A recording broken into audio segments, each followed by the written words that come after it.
comedy hematite because it's not comedy gold. Yeah.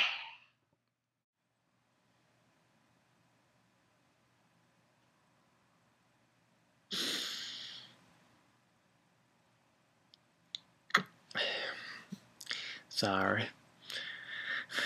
Mama is afraid she's gonna die because the good Lord told her he's gonna zap her on up to heaven a couple of weeks ago.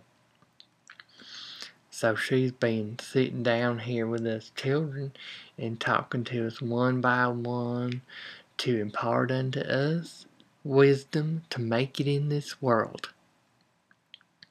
And it was my turn today, and she just wouldn't stop talking.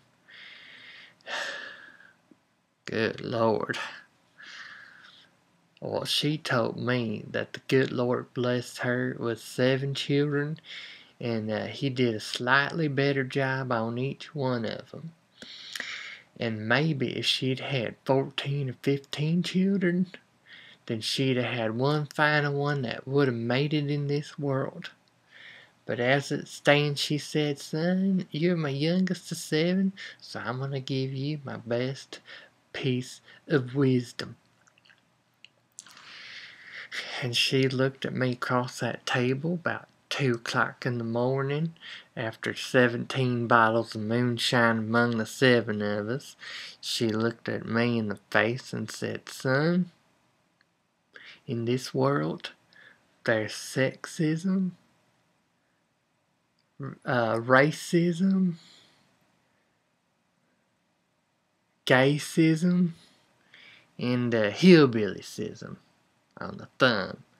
And she said she knowed hillbillyism was alive and well because she went on down to the grocery store one day and to buy some milk. And she went on up to that cash register. The lady rung her up and told her that that bucket of milk was $4 after tax.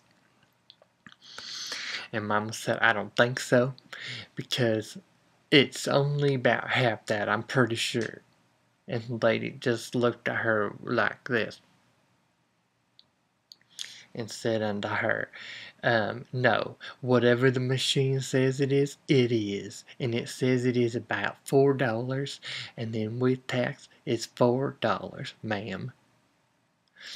And so my mom didn't like that, and she screamed.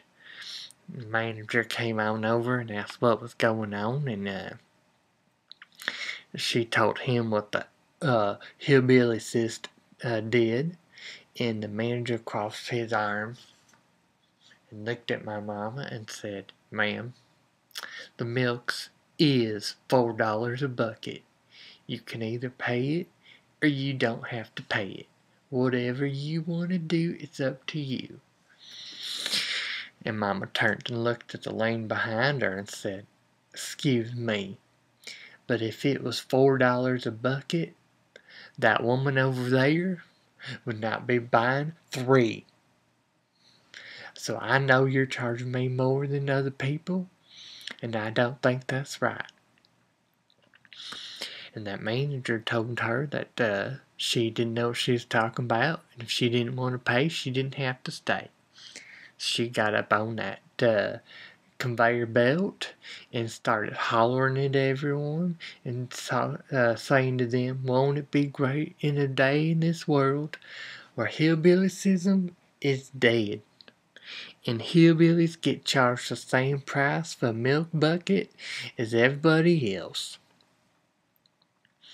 And they took her on out to her car with the police and made her go on home. And I remember that day because she came home without any milk. I didn't know why, but I knew she didn't come home with any. And because we had to try to milk that cat for our cereal in the morning, and that didn't work. And one of my brothers went on down to Mr. Bodine's farm and stole his cow so he could get us some milk. And they was trying to milk that thing when Mr. Bodine came over and yelled at us to take his bull back. Said, how dare you, and don't you do that to my bull. And took that on, and we didn't get us any milk that week.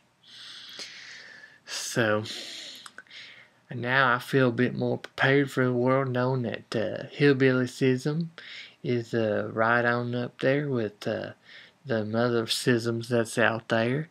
And when I meet me a hillbillyist, I'm gonna try to teach them the ways of hillbilly. Maybe they'll be more open-headed.